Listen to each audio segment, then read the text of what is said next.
Halo semuanya, perkenalkan nama saya Dadan Muansa, saya dari program studi manajemen Universitas Nusa Putra. Jadi kali ini saya akan mempresentasikan materi perkuliahan dari 1 sampai 15 pada mata kuliah manajemen strategik. Pada slide pertama, kita akan membahas mengenai pengantar manajemen strategik. Kalau kita berbicara tentang manajemen strategik, sebenarnya ini adalah proses untuk menentukan arah dan juga tujuan sebuah perusahaan dalam jangka panjang. Dengan adanya strategi yang jelas, perusahaan tidak hanya fokus pada kondisi saat ini, tetapi juga siap menghadapi perubahan di masa depan. Selain itu, manajemen strategik membantu perusahaan memanfaatkan peluang, mengatasi tantangan, dan menggunakan sumber daya yang dimiliki secara efektif. Jadi, bisa dikatakan bahwa manajemen strategik menjadi pedoman agar perusahaan dapat berkembang dan mampu bersaing. Kalau kita kaitkan dengan Alibaba Group, perusahaan ini adalah contoh nyata bagaimana strategi yang baik dapat mengubah perusahaan kecil menjadi perusahaan teknologi global. Alibaba didirikan oleh Jack Ma pada tahun 1999 dengan tujuan membantu usaha kecil di Tiongkok agar dapat menjual produknya melalui internet. Namun, Alibaba tidak berhenti sebagai marketplace. Perusahaan terus menyusun strategi jangka panjang dengan mengembangkan berbagai lini bisnis seperti e-commerce, pembayaran digital melalui Ungroup, layanan cloud computing, logistik, hingga kecerdasan buatan. Diversifikasi tersebut menunjukkan bahwa Alibaba Group melihat peluang baru dan menyesuaikan strateginya dengan perkembangan teknologi. Dari contoh tersebut, dapat kita simpulkan bahwa keberhasilan Alibaba Group bukan hanya karena teknologinya, tetapi karena memiliki manajemen strategi yang jelas, mulai dari menentukan visi, menyesuaikan strategi, mengalokasikan sumber daya, hingga melakukan evaluasi terhadap perubahan pasar. Di slide kedua ada perspektif umum manajemen strategik. Jadi, manajemen strategik bukan hanya tentang membuat sebuah rencana, tetapi merupakan proses yang harus berjalan. Proses ini dimulai dari menentukan visi dan juga misi, kemudian menetapkan sebuah tujuan, menyusun strategi dan juga melaksanakannya, dan yang tidak kalah penting adalah melakukan sebuah evaluasi. Evaluasi dilakukan agar perusahaan dapat mengetahui apakah strategi yang diterapkan sudah efektif atau masih perlu diperbaiki. Nah, dengan cara ini perusahaan akan lebih mudah beradaptasi dengan perubahan lingkungan bisnis dan mampu mempertahankan daya saingnya. Alibaba Group juga menerapkan konsep tersebut dengan sangat baik. Awalnya, perusahaan hanya berfokus pada perdagangan online antar perusahaan atau B2B. Setelah melihat perubahan perilaku masyarakat, Alibaba mengembangkan platform seperti Taobao untuk konsumen dan juga Tmall untuk perusahaan besar. Ketika transaksi online semakin meningkat, Alibaba juga melihat kebutuhan lain, yaitu sistem pembayaran yang aman. Dari situlah lahirnya Alipay, yang kini menjadi salah satu layanan pembayaran digital terbesar di dunia melalui Ungroup. Artinya, Alibaba selalu mengevaluasi kondisi pasar sebelum mengambil keputusan strategis. Karena mereka tidak hanya mengikuti tren, tetapi juga menciptakan inovasi menjadi kebutuhan masyarakat. Hal ini membuktikan bahwa manajemen strategik harus bersifat dinamis agar perusahaan tetap relevan. Di slide ketiga, kita akan membahas mengenai kerangka kerja manajemen strategik dan juga perumusan misi. Nah, pada materi ini dijelaskan bahwa langkah awal dalam manajemen strategik adalah menyusun visi dan misi perusahaan. Misi menjelaskan alasan mengapa perusahaan didirikan, siapa yang ingin dilayani, serta nilai apa yang ingin diberikan kepada pelanggan.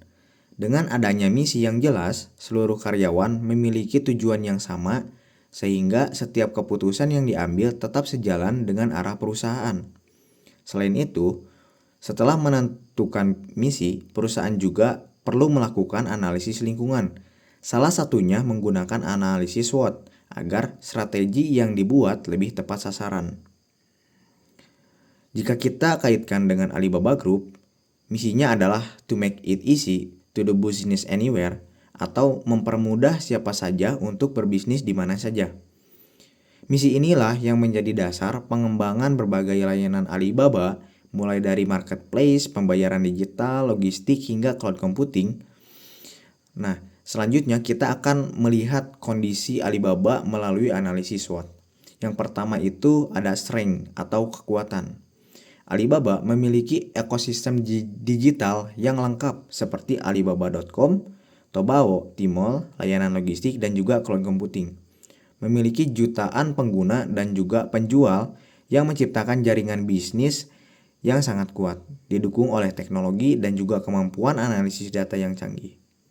Yang kedua yaitu weakness atau kelemahan. Sebagian besar pendapatan masih bergantung pada pasar domestik Tiongkok. Menghadapi persaingan ketat dari platform e-commerce lain, ukuran organisasi yang sangat besar membuat proses perubahan menjadi lebih kompleks. Yang ketiga ada opportunities ataupun peluang. Nah, pertumbuhan ekonomi di berbagai negara masih terus meningkat, sehingga permintaan terhadap layanan cloud dan juga kecerdasan buatan semakin besar. Dan juga banyaknya UMKM yang mulai melakukan transformasi digital dan membutuhkan platform Alibaba. Yang terakhir yaitu ada threat atau ancaman. Nah, regulasi pemerintah yang semakin ketat terhadap perusahaan teknologi, persaingan global dari perusahaan e-commerce dan juga layanan cloud lainnya, perubahan teknologi dan juga perilaku dari konsumen yang sangat cepat. Dari hasil analisis SWOT tersebut dapat disimpulkan bahwa Alibaba memiliki kekuatan yang sangat besar tetapi juga harus mampu memanfaatkan peluang serta mengantisipasi ancaman. Hal ini menunjukkan bahwa penyusunan misi saja belum cukup. Perusahaan juga harus terus mengevaluasi kondisi internal dan juga eksternal agar strategi ditetapkan tetap relevan dan mampu mempertahankan keunggulan kompetitif. Di slide 4 kita akan membahas mengenai peran budaya di manajemen strategik. Selain strategi, budaya organisasi juga memiliki peran yang sangat penting. Budaya organisasi dapat diartikan sebagai nilai, kebebasan, dan cara kerja yang ditetapkan oleh seluruh anggota perusahaan. Budaya yang positif akan meningkatkan semangat kerja, kerjasama, dan loyalitas karyawan. Di sisi lain, budaya yang mampu beradaptasi dengan perubahan akan membuat perusahaan lebih siap menghadapi tantangan. Jadi, strategi yang baik akan lebih mudah berhasil jika didukung oleh budaya organisasi yang kuat. Ya, contohnya seperti Alibaba yang dikenal memiliki budaya kerja yang berorientasi pada pelanggan dan juga inovasi. Salah satu prinsip yang sering disampaikan oleh Jack Ma adalah customer first, employee second, shareholder third. Artinya pelanggan ditempatkan sebagai prioritas utama karena kepuasan pelanggan akan menghasilkan pertumbuhan perusahaan. Selain itu, Alibaba juga mendorong karyawannya untuk terus berinovasi dan tidak takut mencoba ide baru. Nah, budaya inilah yang membuat Alibaba mampu berkembang sangat cepat dan terus menghasilkan layanan baru sesuai kebutuhan pasar. Next, slide kelima yaitu MSDM strategik dalam peningkatan daya saing. Keberhasilan sebuah perusahaan tidak hanya ditentukan oleh teknologi atau modal, tetapi juga oleh kualitas sumber daya manusianya. Karena itu, perusahaan perlu mengembangkan kompetensi karyawan melalui pelatihan, pengembangan, dan perencanaan SDM yang baik. Karyawan yang memiliki kemampuan dan motivasi tinggi akan lebih mudah menjalankan strategi perusahaan, menciptakan inovasi, serta meningkatkan produktivitas. Dengan SDM yang unggul, perusahaan akan memiliki daya saing yang lebih kuat dibandingkan para pesaingnya. Pada slide selanjutnya yaitu manajemen pemasaran strategik. Nah, jadi dalam pemasaran strategik, hal utama yang harus dipahami adalah kebutuhan pelanggan. Oleh karena itu, perusahaan perlu melakukan riset pasar terlebih dahulu agar mengetahui siapa target konsumen dan apa yang mereka butuhkan. Setelah itu, perusahaan dapat menentukan segmen pasar yang tepat dan menyusun strategi pemasaran yang sesuai. Dengan memahami pelanggan dan memberikan nilai yang lebih baik dibandingkan pesaing, perusahaan dapat meningkatkan kepuasan pelanggan sekaligus membangun hubungan yang baik dalam jangka panjang. Di slide ketujuh yaitu menggunakan riset dalam manajemen strategik. Jadi dalam menyusun sebuah strategi, perusahaan tidak bisa hanya mengandalkan perkiraan ataupun intuisi. Oleh karena itu, riset sangat diperlukan untuk memperoleh informasi yang akurat. Melalui riset, perusahaan dapat memahami kebutuhan pelanggan, melihat kondisi pasar, mengetahui langkah pesaing, serta mengurangi risiko kesalahan dalam mengambil sebuah keputusan.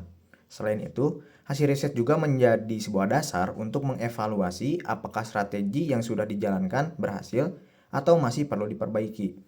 Nah, di perusahaan Alibaba sangat mengandalkan data. Jadi setiap hari mereka itu menganalisis jutaan transaksi pelanggan untuk mengetahui produk yang paling diminati, kebiasaan belanja konsumen, hingga waktu terbaik untuk melakukan promosi.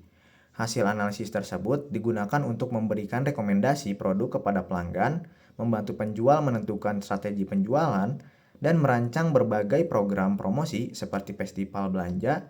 Hal ini membuktikan bahwa riset dan data merupakan aset penting dalam pengambilan keputusan strategis.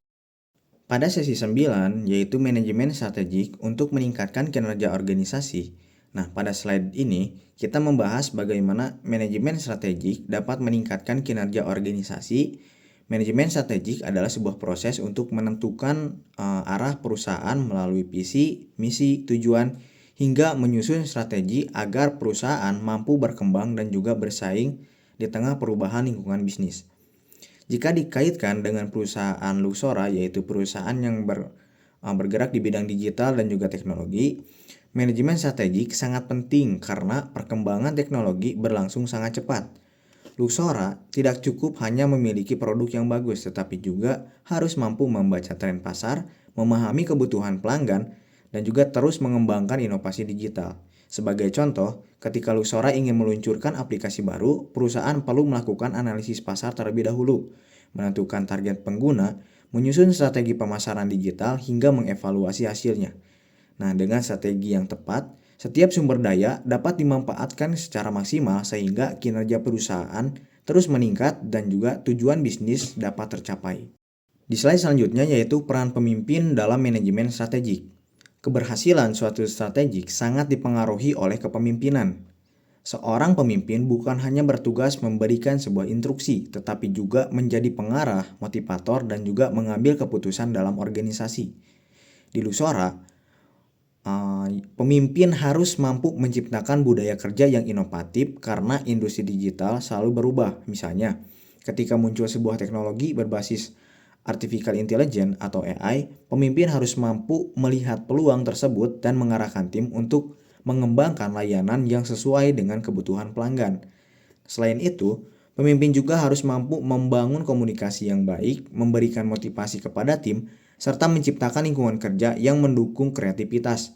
Dengan begitu, seluruh karyawan akan memiliki semangat yang sama dalam mencapai tujuan perusahaan. Pada sesi 11, yaitu manajemen strategik dalam transformasi digital.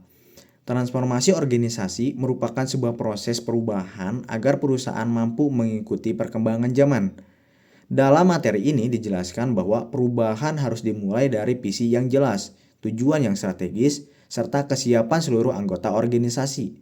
Jika perusahaan mengalami penurunan kinerja, maka dapat diterapkan strategi turnaround untuk mengembalikan kondisi perusahaan menjadi lebih baik. Di Luxora misalnya, perusahaan awalnya yang hanya menyediakan jasa pembuatan website, seiring berkembangnya teknologi, pelanggan mulai membutuhkan layanan aplikasi mobile, cloud computing, hingga solusi berbasis AI. Agar tetap kompetitif, Luxora juga mengembangkan sebuah transformasi dengan menggunakan layanan baru, meningkatkan kemampuan karyawan, dan memperbaharui teknologi yang digunakan. Nah, perubahan seperti ini tentu membutuhkan dukungan oleh seluruh tim. Oleh karena itu, manajemen harus mampu membangun kepercayaan, memberikan pelatihan, serta memastikan setiap karyawan memahami tujuan perubahan sehingga transformasi dapat berjalan dengan baik. Next slide yaitu slide 12, yaitu eksekusi strategi. Strategi yang baik tidak akan memberikan hasil jika tidak dieksekusi dengan baik. Oleh karena itu, tahap implementasi merupakan salah satu faktor terpenting dalam manajemen strategik. Di perusahaan Luxora, misalnya, memiliki sebuah strategi yang meningkatkan jumlah pelanggan melalui layanan digital yang lebih inovatif. Nah, strategi tersebut kemudian diterjemahkan menjadi program kerja seperti mengembangkan aplikasi baru, meningkatkan website, pemasaran, dan juga media sosial, hingga pelayanan pelanggan yang lebih cepat. Nah, setiap divisi memiliki sebuah tanggung jawab masing-masing dan seluruh proses harus dipantau melalui indikator kerja. Jika terdapat kendala, perusahaan segera melakukan sebuah evaluasi dan perbaikan dengan eksekusi strategi yang konsisten. Tujuan perusahaan dapat tercapai secara lebih efektif. Slide selanjutnya yaitu tentang manajemen strategi kini dan juga esok.